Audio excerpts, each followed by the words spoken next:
Boy, that escalated quickly. I mean, that really got out of hand fast. Good evening, good afternoon, good morning, whatever the case may be. Welcome to Blacklist Universe. Today we are doing an episode of Creators Together. The question, where do we go from here?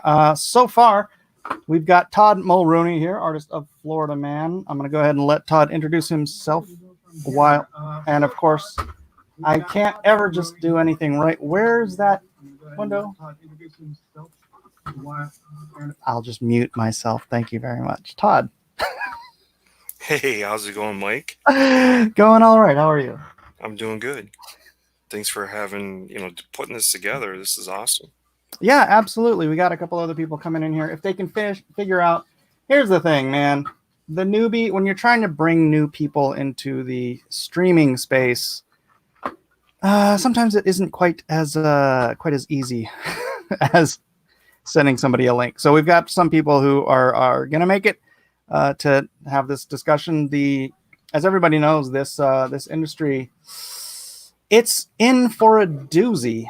And where do we as creators go from here? How do we work together to elevate each other to continue our chosen profession, our chosen vocation?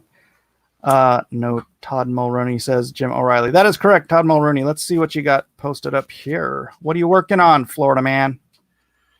Yeah, this is two of the knuckleheads doing some reconnaissance. They're spying. So, and one of the things I'm going to do is, like, every vehicle, every girl look beautiful. Every vehicle be some vehicle that makes you smile or kind of hark you back. This is a 56 Ford, so I'm going to try to throw in a lot of visual stuff in here because it's it doesn't slot into any genre. You know what I mean? It's definitely superheroes. And even though I've looked for books like it, even European books, there isn't really much like it out there. You know what I mean? So it's a tough one. Oh, it's beautiful, man. It's beautiful. Thanks. Joining us, Benny Powell, publisher and printer and writer. And tell us everything you do, Benny. Whipping boy. I do some covers. Been since I started doing White Widow. Now doing I Make Boys Cry, which literally I was working on up until about 10 seconds ago. You're literally making boys cry. They make me cry. But we're just plotting ahead. We've got we're doing it's a 2-part crossover. White Widow number 5 is the first part of a 2-part story, and that launches into I Make Boys Cry number 1. So we're basically doing a crossover right into the first issue. So, all right. And hey, could my moderators get the links for everything that's being mentioned here and post them up in the chat? And then I'll grab those and I'll put them in the description in a little bit. Also joining us, my friend Omar Spahi. What's up, Omar? What up, Mikey? How you doing, man? Thank you so much for having me on, man. You got it. So Omar, why don't you tell everybody your big news for the week? The movie I produced ended up number 1 all across the world on Netflix, man. So it's congrats. Thanks. It's crazy. Like when we were on set filming, it was like we had talked about making something big, and I never thought after we were done filming that it would get to this point because there were so many hurdles. But everyone's at home, everyone's watching Netflix, and our project's number 1 around the world: France, UK, the US. It's just like it's such a trip. Very nice. Maybe you'll be able to afford a headphone. I have that phone. You want me to use it? It just sounds like you're in the Bat Cave. Oh, I'm always in the Bat Cave, always cooking up trouble. All right. Well, I'm glad you guys are here. And the topic of the day, as I was saying in the chat earlier, Where do we go from here? Because clearly we're in for a tectonic shift in the comic book industry. I don't know what percentage of the comic book shops are even going to be around in August, right? There's going to be a significant change in distribution. And I think those of us and all of us, Omar, have you crowdfunded yet? Yeah, I've done. Yeah, you did. You did. I remember. That's right. I think So I raised it. all of us are crowdfunding, and we're kind of ahead of the game there because I think a lot of other creators are going to be starting to jump in here and trying to get their feet wet in crowdfunding. But I just wanted to get other people's opinions of how we can help elevate each other in this our chosen vocation. Benny, you've done quite well on Kickstarter. Well, What do you think your secret to and in success is? Diamond, and our total distribution network is we do Diamond, Kickstarter. We tried Indiegogo, but I'm probably just stupid on how to work Indiegogo so far. It is a different audience. It's a different, like, it's kind of got the ability to do some really cool things, like almost Chinese menu options to create your own tiers, which is really awesome. But then whenever it comes to backer kit side, it was like, it was quite difficult there. We also do, like I said, a lot of distribution through Diamond.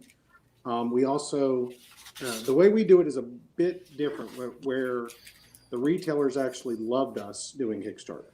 So what we would do is we would create 3 retail covers, and we would tell everyone these are the retail covers, and we would show these are the retail prices. And then because we have to charge shipping, we're not going to undercut the retail price cover for our Kickstarter. B, we have to charge shipping and handling. So we would point blank tell everyone, you can get these cheaper at your local comic book store. So that sent people who wanted 10, 20 copies or whatever to get those at their local comic book store.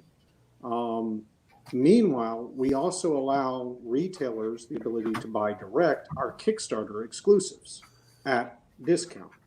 So we also sell direct to retailers, and that allows them to feel like they don't have to feel like they're trying to Compete. undercut their own business and things like that. So we've always been very pro retailer. As a result, we kind of stealthily are the #1 independent comic.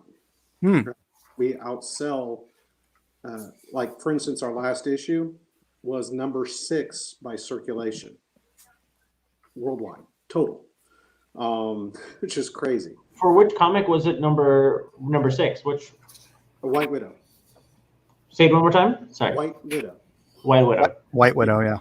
Yeah, it ironically, we get a lot of people who go, "Oh, you're just a copycat knockoff spider book," and I said, "Well, if that were true, we are the first time a knockoff has outsold the original."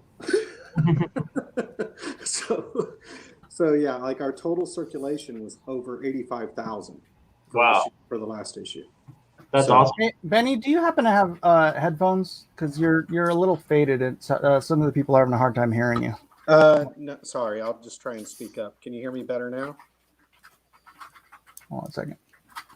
And it's a little noisy in here too. Is it better now? Say again. Can you hear me better now? I'm getting a little closer to the mic. Ah, that's better. Yeah, that's better. Yeah.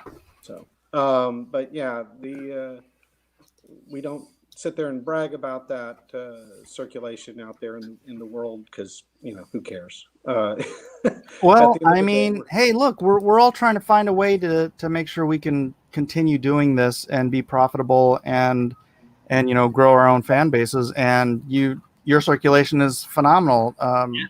So tell us.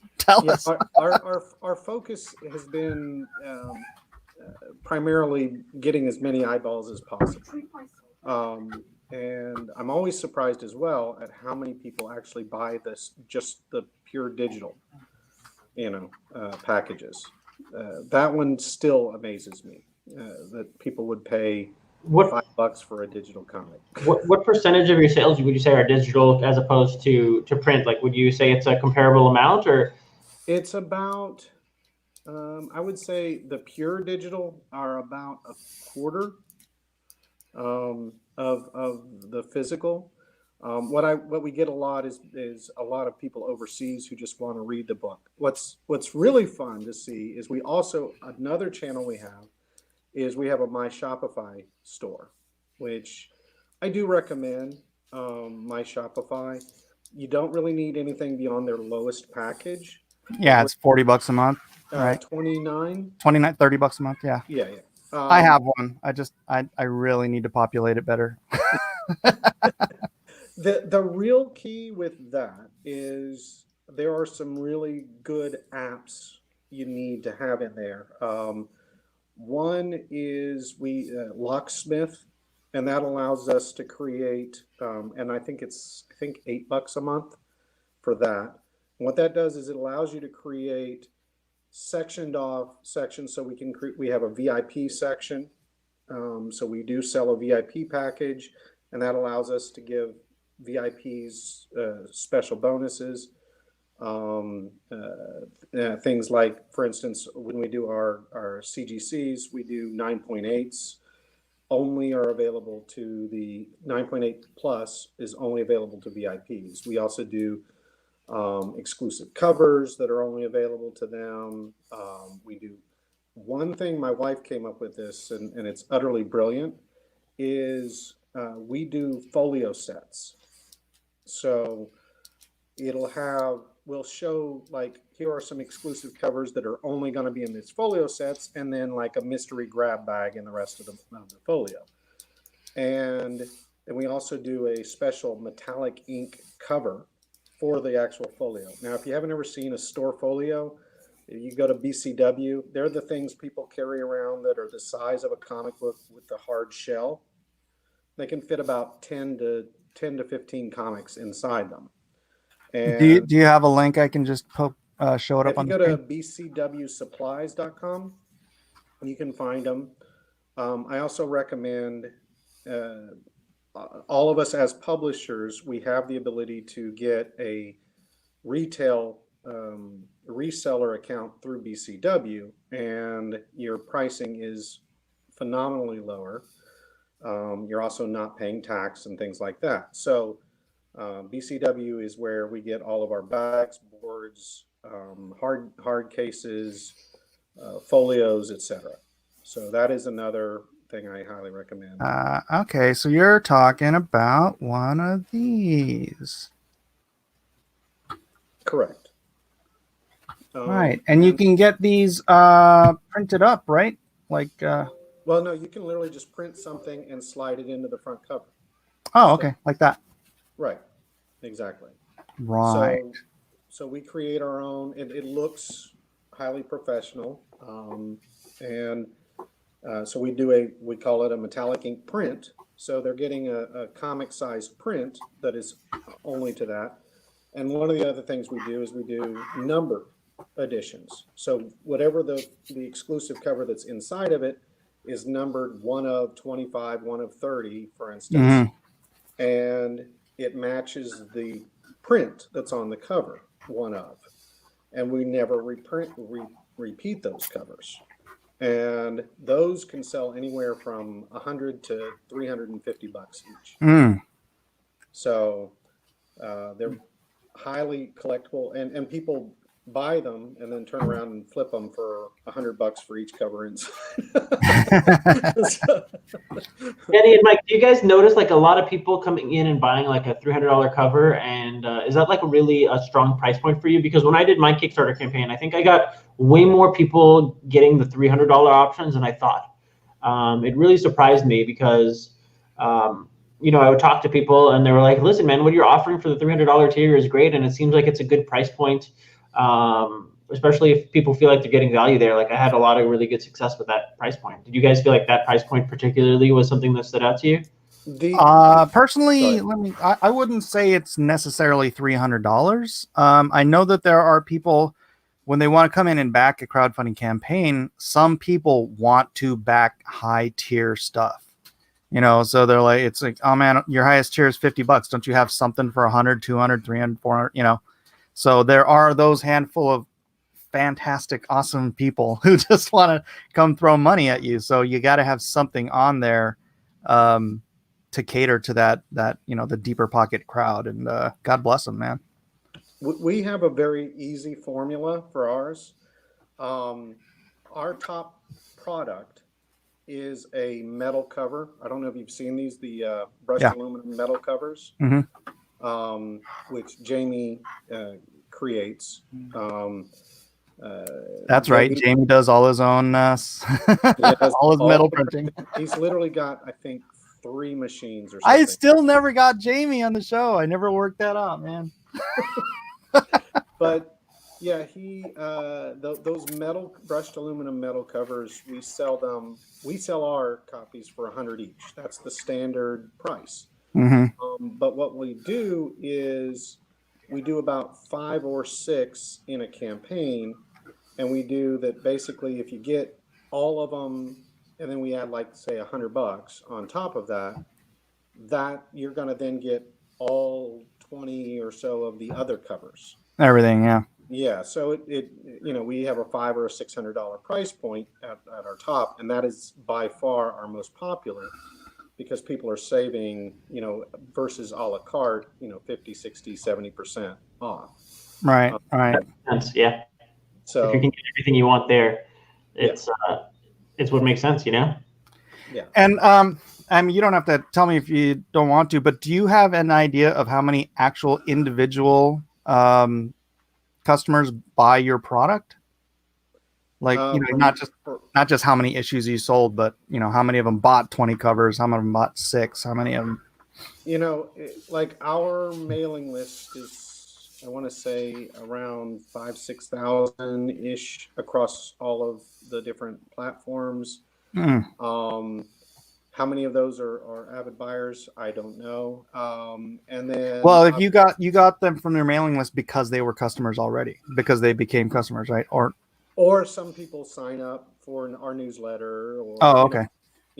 So there are people. I mean, we didn't like buy a list. Yeah. No, of course not. That's a respectable list, though.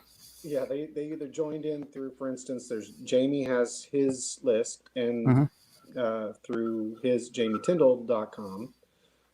Then we've got AbsoluteComics.net, and then we've got the Shopify store, and then we've got the Kickstarters. So, and every Kickstarter creates its own new list. Yeah. So, it's kind of hodgepodge because the way the rules and everything is it's not like Jamie can sit there and go, here's my list. No, that's right. That's not kosher. They signed up for JamieTyndall.com, not everything Jamie is involved with. That's right. And so, did you notice roughly how many people Jamie doing White Widow brought to Kickstarter? Because that's the great thing about Kickstarter is it'll tell you how many new people there are, which means your personal efforts brought that person into crowdfunding, essentially. It really varies. Like, for instance, what's interesting is we just did our first collected volume because we did issues 1 through 4 plus issue 2.5 and stuff like that. So we did our first, here's our collected volume, and that was about 75% brand new people. So wow, that's awesome. That's really cool. So we're hoping that means a huge bump for our next one because now we've got all of these original people, and we get another huge. Yeah, bump. that's your echo, Jeremy. Welcome, Jeremy Lott, the Echo Man. I have this on. Hold on.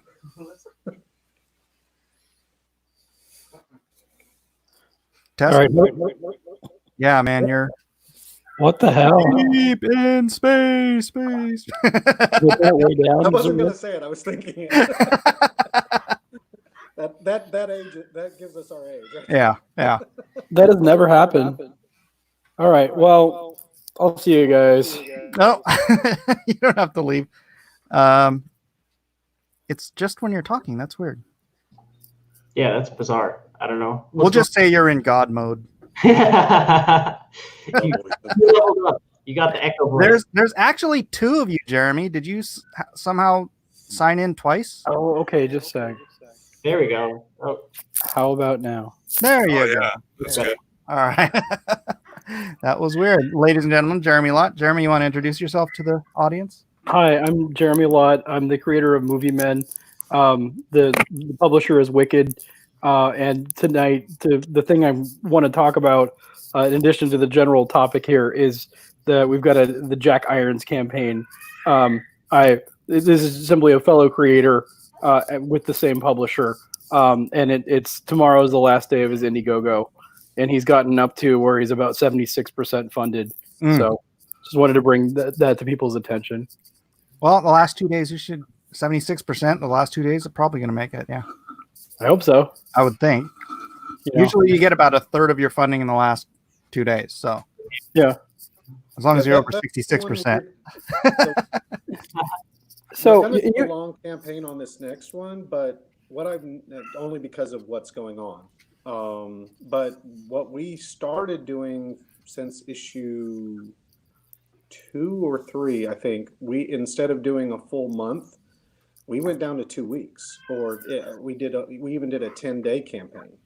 Really? So because what we realized was we would get about 90% of our funding within the first 5 days, and the rest of our funding in the last 5 days. Yeah, you're really front loaded on your backers because they know you're coming, right?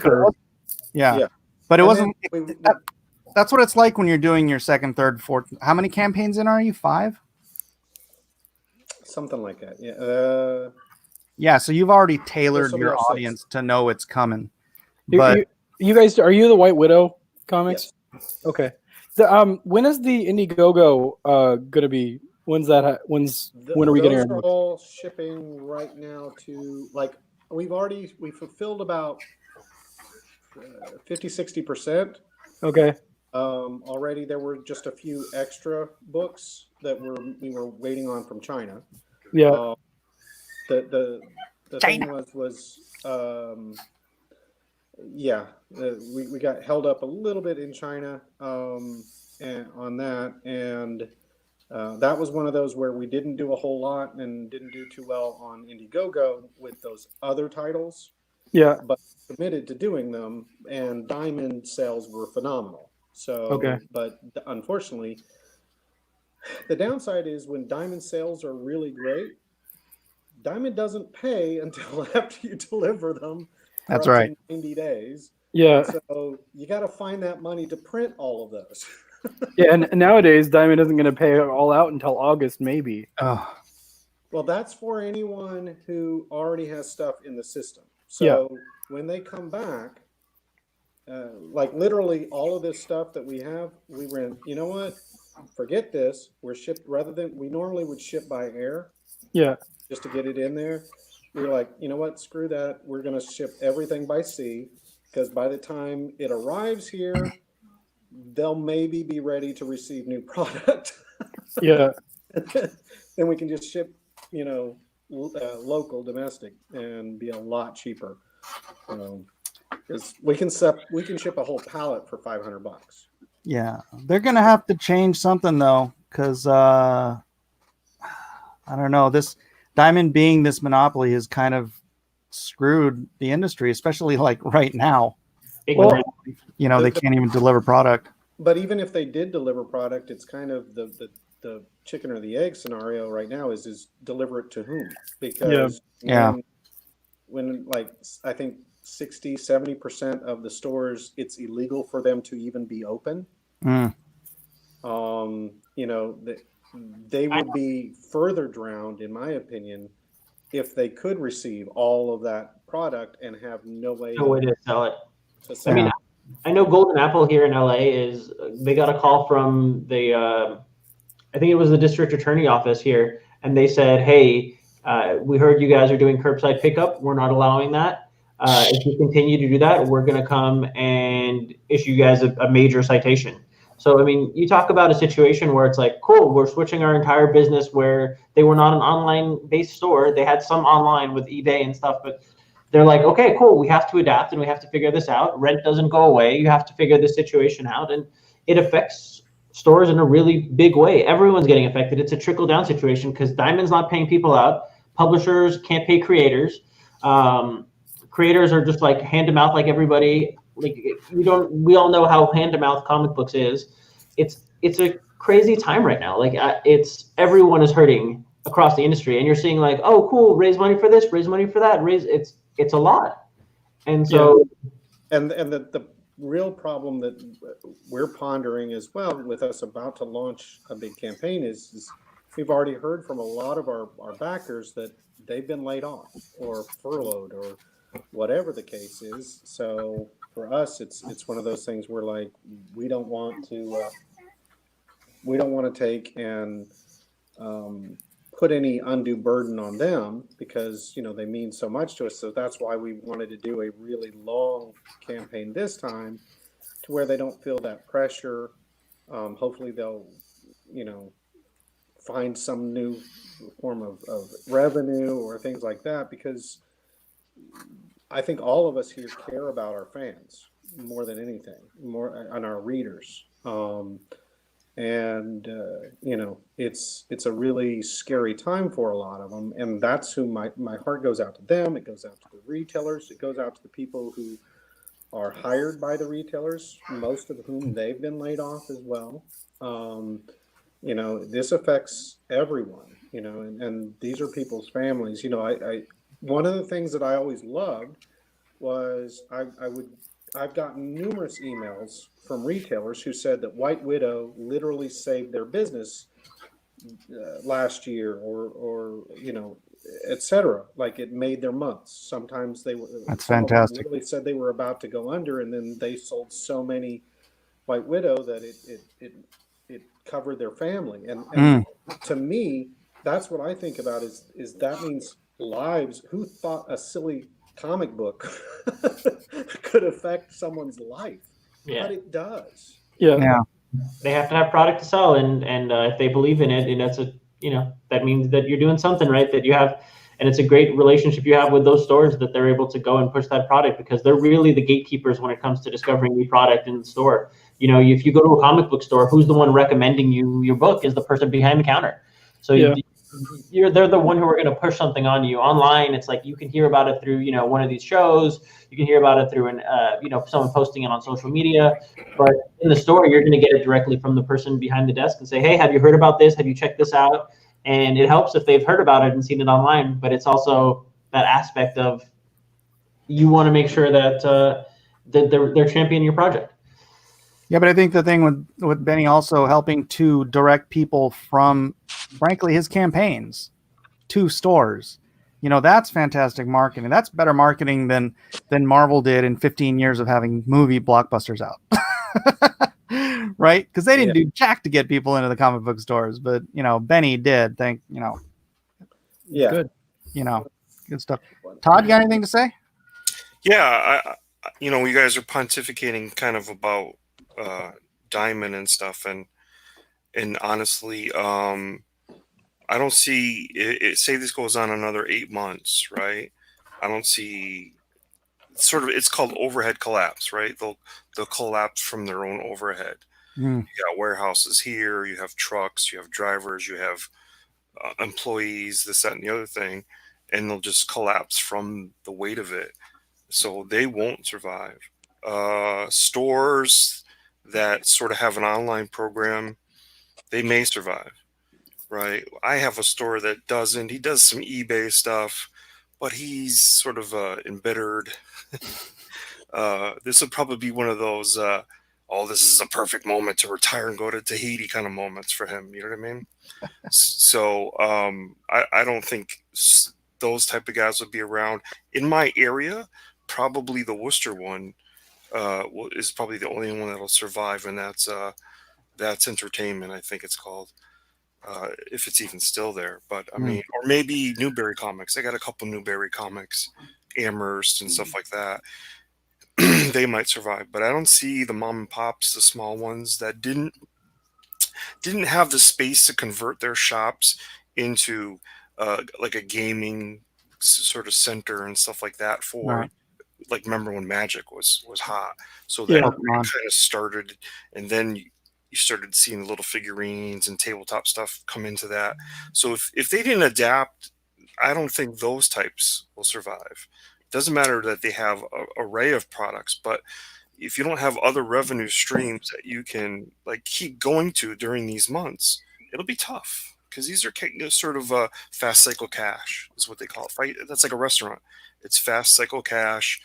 The cash that came in 2 weeks ago is the cash that's going out to your employees 2 weeks later. So it's too fast moving, and it's really hard for any of those type of places to really take this kind of a hit in time. Well, Todd makes a really good point, though, also about how a lot of comic book stores are really geek stores with comic books, right? But it's geek community stores.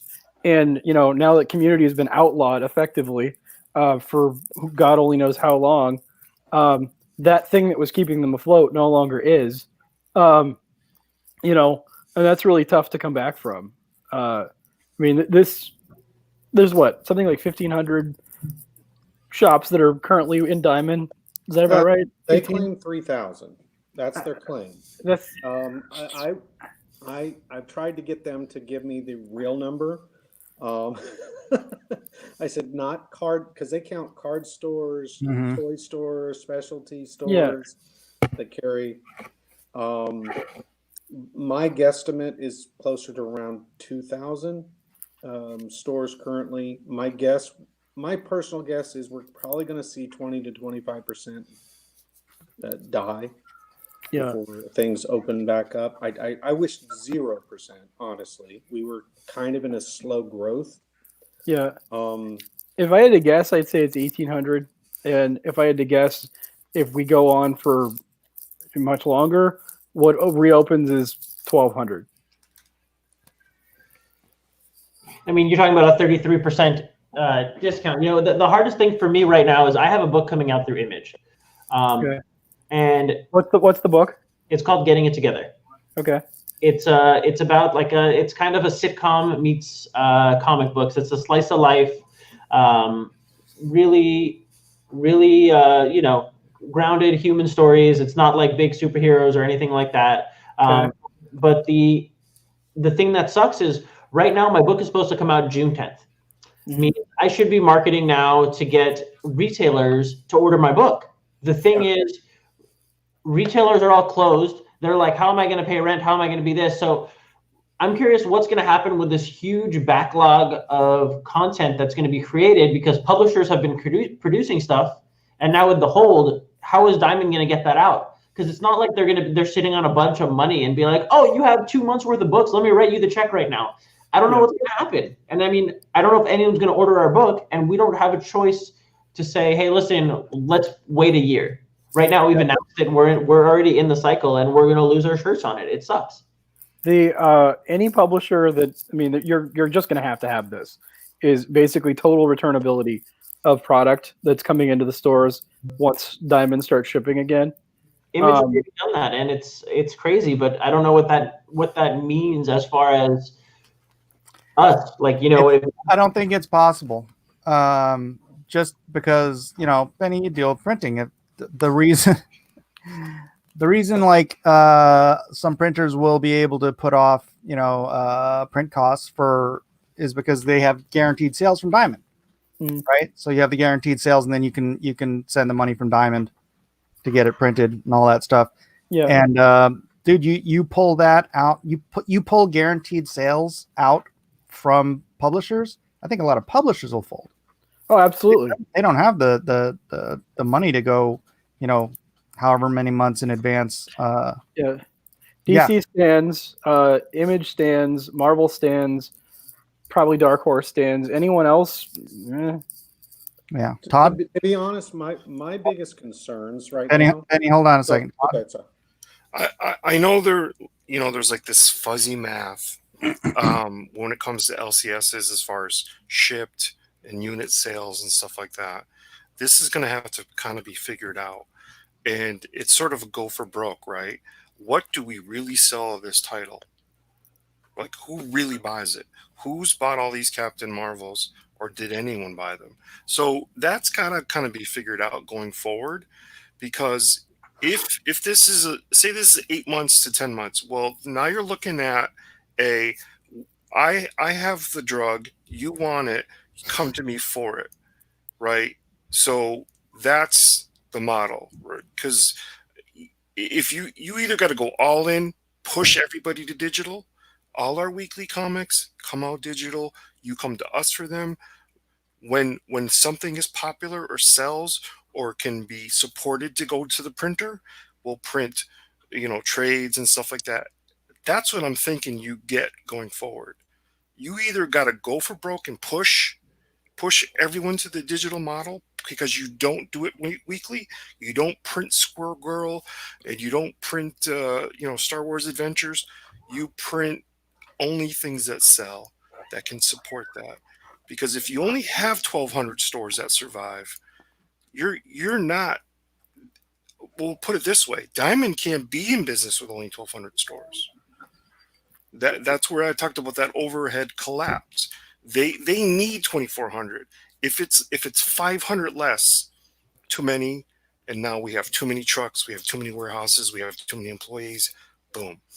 I mean, I think Diamond could survive with that many comic stores. The deal is that they do more than comics. They do toys, things like that. Right. They do already, yeah. I think they could survive focusing more on those things, but who the heck knows? Yeah. Benny? Well, what I was going to say is, first, I don't think Diamond's going to implode, and the main reason is, I've done a lot of work in these areas. They're a distributor, and a distribution mechanism. That is literally what Amazon is. Amazon is not a online store. It's a warehouse distribution network. Well, it's both. Almost always, yeah, but the difference is they do direct to consumer, but their real strength and their real power are those warehouses, and so those are typically money makers. The question is what store? I think that what you're going to see are the biggest tier stores, and sadly a lot of the mom and pops who haven't discovered things like online live sales or direct sales or exclusive covers or things like that to prop themselves up during this time are going to go under. The bottleneck is going to be, like everyone's saying, when they come back. How are Diamond's going? If Diamond is saying we're going to have delayed payments, then Diamond needs to also expect to have delayed payments from the retailers. Because otherwise, if they're expecting, hey, you come back here, send us all our money, or we don't send you the books, that's when you hit the wall. And I think that's going to have to happen. My biggest fear in all of this, the real wild card are, and this isn't an anti-either company rant, Marvel and DC, what they do, because the way they go, you've got. Well, they're going. I mean, DC is just they're at. I think they're ignoring this pandemic. They're just like, just keep going, and they're the ones that are gonna be backlogging stuff. And I know it sucks for Marvel to be like, hey, 30% of you artists and writers out there just stop working, but for the market itself, that might be healthier. It's gonna hurt the individual creator, but backlogging all of this stuff, I don't know if that's gonna help when we do open the country back up. Well, it could help to get the books out on time. That's true. They could just shift their schedule and just have stuff done in advance. Yeah, I mean, what the heck? Why not? Worth trying. Dude, DC used to have everything done 6 months in advance. Back in the day, around the turn of the century, man, every book at DC was 6 months in the can ahead of schedule. Yeah. Marvel was Marvel like, was only you get 3 it done, months. it's on the shelf in two weeks. You know, Yeah, it's yeah. like Marvel. Back when I was working there in the mid '90s, I think the best we had was 2 months. yeah. Of I lead time. literally I did an issue of X Force. It was already late. I cranked out the last 11 pages in literally 48 hours. Yeah. It was on the shelves in 2 weeks. Crazy. Wow. But what my big concern is this: Marvel is owned by Disney, Mm-hmm. and Disney, let's face it, is known for cutting their nose off to spite their face. And so the question is there going to come a point where the executives at Disney, not Marvel, but Disney say, you know what? I know this is a loss leader, but we don't like the word loss. And we can continue to put out content. We've got enough, like 60 years of content we can mine from. Yeah, but they're ignoring for it the now. movies. Moving into phase 4, they're done with all the old good stuff. They're mining new crap now. Which, I mean- hey, you know, that's what their marketing people want to do. So I mean, I'm hopeful. I'm just, the reality is if Marvel does pull a bonehead move, that is If? that is the biggest concern. I'm talking corporately, not I'm not going to get into things like New Warriors. I didn't say that, by the way. You did. I don't know. I think I need to go to my safe space now. Yeah, exactly. Well, we're all snowflakes here, so. hey, you know what? Let me. I know this is going to be totally counterintuitive to most of you, but I came to a weird realization the other day that all of this, you know, targeting books to the younger, I don't know, lefter crowd, that might not just be the intention of individual editors and whatnot. That might have been a direction from up above, because if you're looking at the next generation of comic readers, go look what's popular on Webtoon. That's the crowd that it seems like Marvel is targeting. And if they're concerned about who's going to be buying movie tickets in 10 or 15 or 20 years, that might be why they're doing all of this social engineering with their comics. You know, I'm going to say something that might be a little controversial. My wife and I have talked about this a lot, but my problem isn't with having people with different gender identities. It's not having it. None of the stuff that they're trying to hit on with this. My problem is simply if it doesn't serve the story, if it doesn't serve the narrative of a good, entertaining story, then it's forced and it's not good. It doesn't have any place. I don't care what it is. I happen to have a character who has made one mention of the fact that she's a lesbian, and it was a funny joke, but it is not her identity. She doesn't sit there and mention it every 5 seconds. It's come up one time. Right. Because yeah, but in I'm reality, just saying, like, look, if say you're the number cruncher dude at Marvel and you're like, look, we have to target where the people who are going to be buying comics down the road are. Sure, but they're buying Dogman now. Well, let me finish my thought. Okay. Are you going to go, hey, Louise Simonson, can you make something? Or are you going to go to Webtoon, find somebody who's got a fan base of like 10 million comic readers, and try to hire them to do your next project? I mean, business-wise, that's what you would do, right? It would make sense. Fanboy-wise, you want Louise Simonson writing, Thor, but that business-wise, dude, we're dying. We're 40, 50 years old. We are not the next generation of comics buyers. And I hate it as much as anybody else because I love the stuff I grew up on. But business wise, it doesn't make sense to cater to us, does it?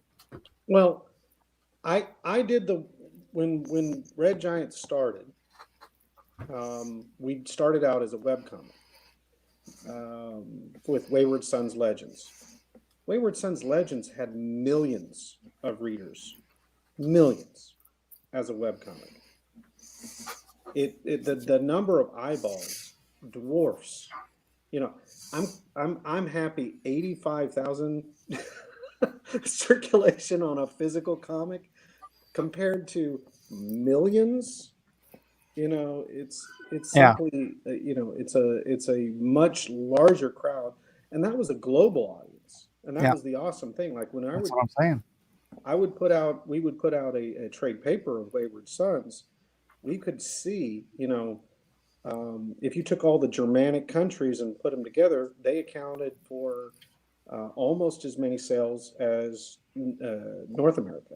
Mm. And the cost of shipping over there was just astronomical. I couldn't believe people were paying to have these books shipped over there. When the shipping costs literally more than the actual book price itself. Yeah. It's crazy to me, but that's just is there a printer in Denmark that wants to do this work? Yeah. The fact is the online audience is, and this is what I would say, getting back to the absolute topic, is I think first and foremost, our goal needs to continue to be to create good product that people will enjoy, and distributing it through multiple streams of distribution. I don't think it's ever going to be any one answer, and I think that's kind of the mindset that a lot of this market tends to gravitate towards. What we do is we have online sales, direct to consumer. We have the Kickstarters. If I could figure out correctly how to do Indiegogo, I would do that as well. When Diamond comes back, great. If we had other distributors out there in the pipeline, which as many people are trying to do and build, great. I'll support them. Don't leave anything on the table, right? We sell direct to retailers, direct to online guys. I'm already considering selling direct to like the Walmarts and the Targets of this world. What's wrong with us getting back to, like, how many of us here discovered their first comics on a spinner rack? Exactly. Why not Omar? He's too young. Yeah. Look at this kid. That's not true. My first comic was The Flash at Barnes and Nobles. And exactly. And then we are literally, it's really frustrating. Just to give you guys an idea of scope, we literally have a $250,000 what we would have had of operating capital that Diamond was set to give us. And so we're talking $600,000 retail worth of product that now can't be delivered to them. That blows. Yeah. Yeah. A little bit. So I was looking to hire 3 people so I could actually sleep. And now you're losing sleep. Yeah. One of those was a web guy, because we want to get back into webcomics. Mm-hmm. We want to take and have the older issues that have already been out on the shelves. And this is one of the things we can do is, let's say White Widow is coming out bi-monthly. We can do 2-3 issues back, a page every 2-3 days or so of that comic, plus extra content and stuff like that. then you got Patreon, you get Google ad revenue, Yeah. and you're building up an audience that can then funnel to the retail stores, the Kickstarters, et cetera, et cetera, et cetera. So I'm a firm believer of digital. I'm a firm believer in web comics.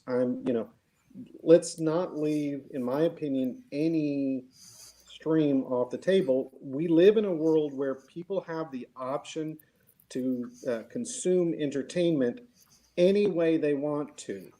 And so for us to say, well, we've got to do all this or all that or all this, I just don't see it. And that's in large part, I think, why White Widow has been such high numbers is we've gone into it looking at what is the widest distribution possibilities we can have. All right. So Yeah. That's smart. And I kind of want to shift gears on this for a little bit because we are all, crowdfunders, current or past or future. I asked Omar what he thought the future of the industry was, and he said Kickstarter. What do you guys think? Because as everybody's paying attention to this, Todd McFarlane launches Spawn. It's at 1.5 million in 9 days, actually probably 8 days. But the important thing to me here, the interesting thing to me, these are probably 80-90% of these guys are comic book fans, right? He has brought in one campaign over 6,000 backers. By the time this campaign is done, I'm estimating 12 to 15,000 new users to Kickstarter, to crowdfunding, right? So this is actually a good time to be catching this wave because it's not just going to be Todd's friends, people of Todd's popularity are going to see what Todd has done here. And they're going to be like, well, let's try that too. And then they will each bring their individual crowds. This is why I asked you, Benny, how many people you brought to Kickstarter, because we each have our own fan bases, right? And when we bring fan bases to crowdfunding, when we bring fan bases to, IndieCron, or if we bring them to each other, we lift each other up by pouring more water in the ocean, right? A rising tide lifts all boats, but we all bring our own buckets. Yeah. And so I think this Todd just by himself is creating a tide. I know 6,000 doesn't seem like the world, but dadgummit, man, 12,000 people made him $1.5 million. And like I said, a lot of people, they want to buy those $200, $300, $400, campaign items. So, sorry, a little distracted. When you do the campaigns, that's one of the things I would highly recommend is having a diversity in tiers and a diversity. Like for instance, right now we're doing with White Widow. We not only use established comic book artists for our covers. Mm-hmm. We purposely go out, for instance, to Genzo Man, which people in this crowd may not know who Genzo Man is, but Genzo Man is the World of Warcraft Blizzard, one of their top artists. Mm. And if you think about the audience of comics, like we're talking about, if I were to be, if we were all to be honest, we're talking about an audience of 200 to 250,000 avid buyers total. Store buyers, yeah. Yeah.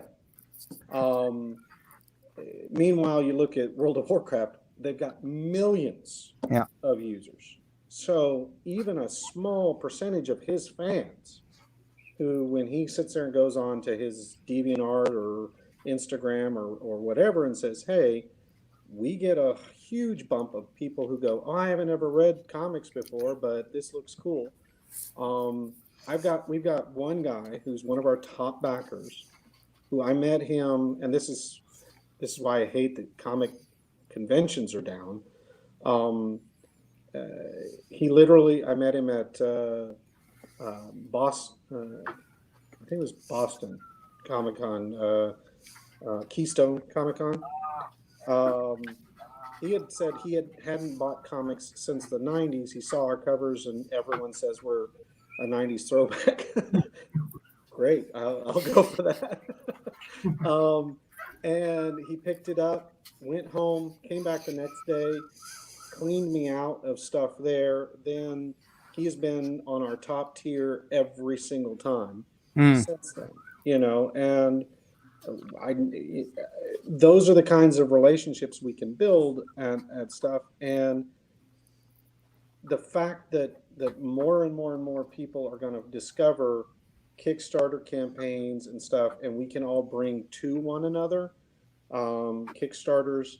I think that's going to be a really powerful thing. One thing I would say we all really have to bring to each other is positivity.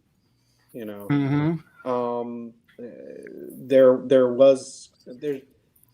we're all a bunch of geeks, we love lovingly said. And there is a bit of tongue-in-cheek. I myself was saying earlier, I admit, bad me for it.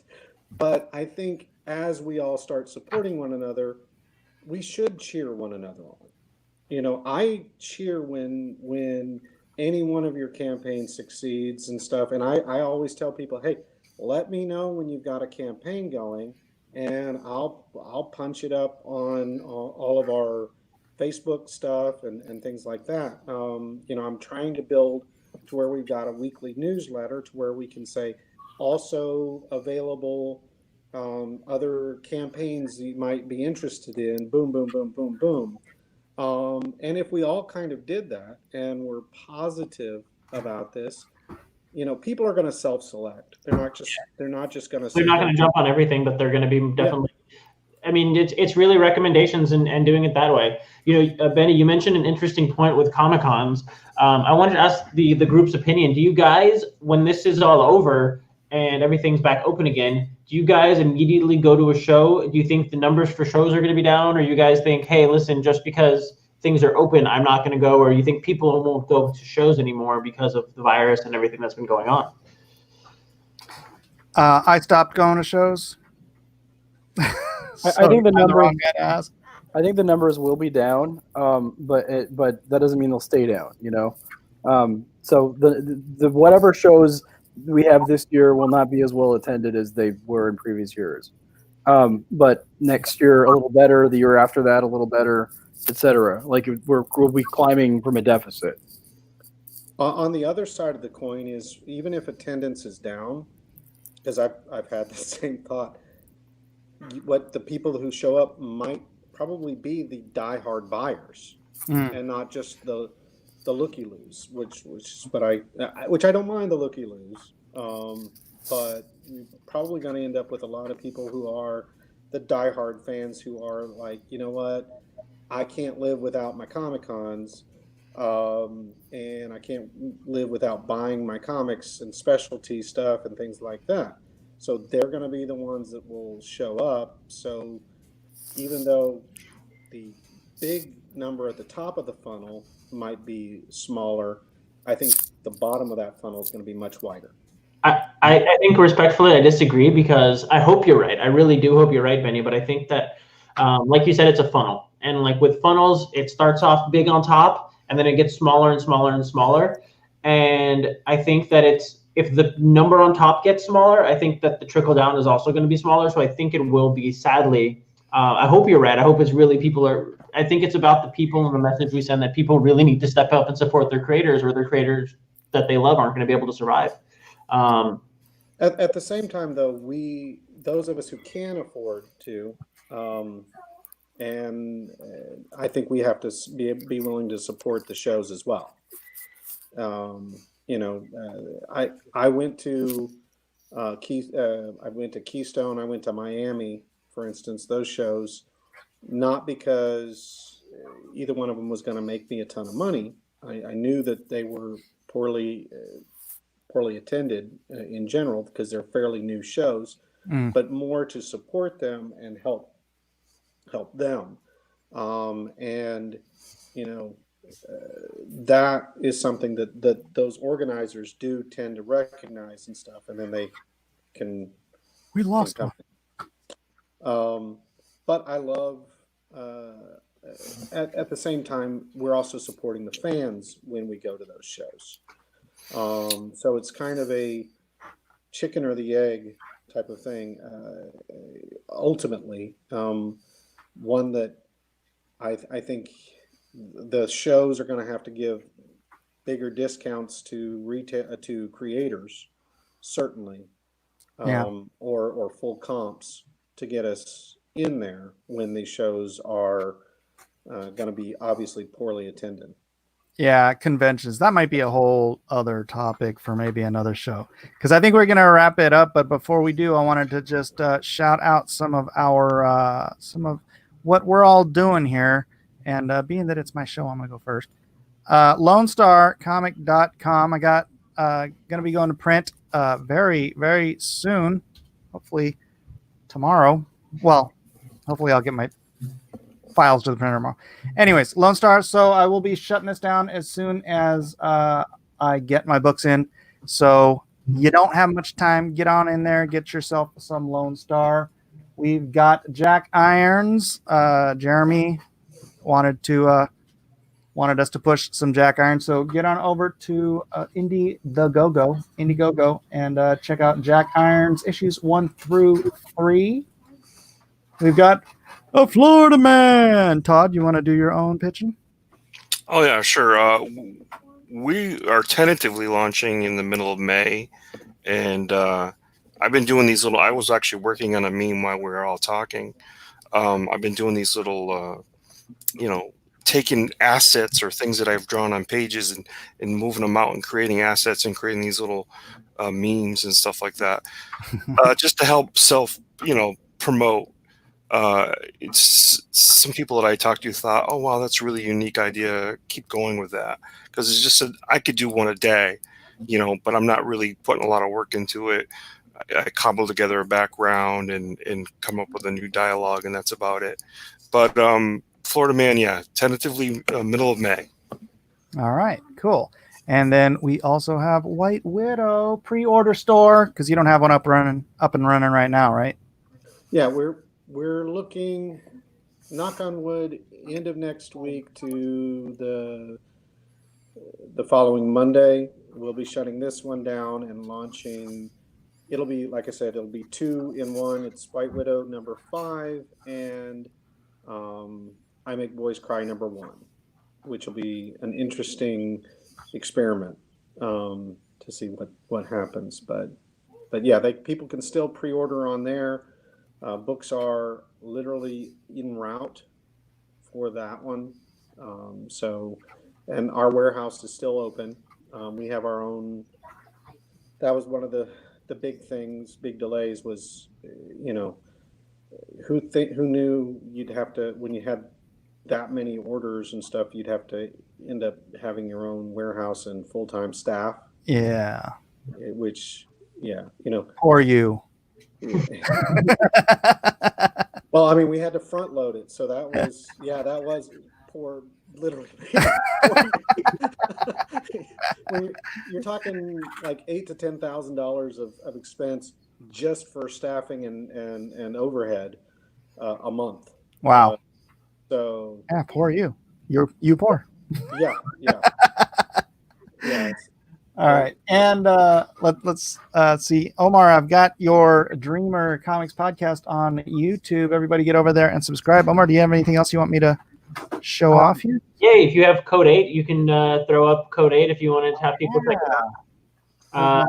It's still ranking number 1 on Netflix, which to me is an awesome thing, and I hope to translate it into more of my kids' projects and stuff I'm creating with my image comic, getting it together. I can't do this. It's all good. Just check out Code 8. It's should be bam, official trailer. Yeah. Can I do this without getting copyright struck by you? It's not up to me, but you should not get a copyright strike from me. So check it out. It's a great movie. Really proud of the whole team, like everybody, all the way from the stars all the way to the PAs. Everyone nailed it. Everyone was such a pleasure to work with. It's a unique thing, so check it out. I know you'll love it if you love comics. And it's Stephen and Bobby ML, right? Yep, Steven and Bob. Did you get to Yeah, hang out with those guys? Steven are cousins, and the Arrow, Firestorm. So if you're a fan of their shows, check out Code 8. Check out Code 8, everybody. All right. Thank you, everybody, for being here. Appreciate all the fans. And yeah, like, subscribe, share. We're going to try to do this next week, too, maybe. And I don't know what the topic will be. Probably this. I kind of thought that when you wanted, some of what you talked about was more about building bridges between sides and things like that. So maybe we can do a little bit of that. Yeah, absolutely. See, look, I have it's just the slogan of creators together is building each other up without tearing each other down. So none of these shows are ever going to devolve into people slinging mud or anything about anybody else. This is about building each other up as creators, as a community, as, you know, I don't care what your politics are. I don't care what your religion is or anything. You know what? We all love comics, right? That's the truth. We want comics to survive this. So can we put all that other crap aside, please, and just help each other? Yeah. The one thing I want to say as well is, you know, to not just the awesome creators here, but any creators who are happening to watch is, you know, any way I can ever help, you know, whether it be printing help or advice or, you know, anything. I just want to say that my doors is wide open. You can find me fairly easy. Benny Powell on Facebook. You know, just shoot me an instant message and stuff on there. You know, I happen to have Code 8 saved, ready to, it's in my favorites. I appreciate that, Benny. Thank you. And I live in Florida, so I love the Florida man. So, but I actually, what's funny is I actually had the exact same thought. It was like, you know, someone could take these headlines and make a comic book superhero. And so I was so glad someone actually did. Not me, because I have no time to sleep. All right, guys. Well, thanks. You guys want to give your contact info out, or just I'm here, so everyone just follow me here. Yeah, you guys can find me on Twitter or find us on Facebook. And most importantly, go back Lone Star, White Widow, Florida Man. Just make sure to support everybody, because I think that's how we continue to keep moving forward and keep supporting each other. And we try to back whoever we can and champion whoever we can too. So, amen. I like these other 50-year-old guys. Use my real name. I don't hide behind any monikers. So you can find me by, you know, Todd Maroney, whether it's Twitter, Facebook, Instagram. All right. Thanks, everybody, for being here, and we'll see you on the next one. Aloha. Aloha.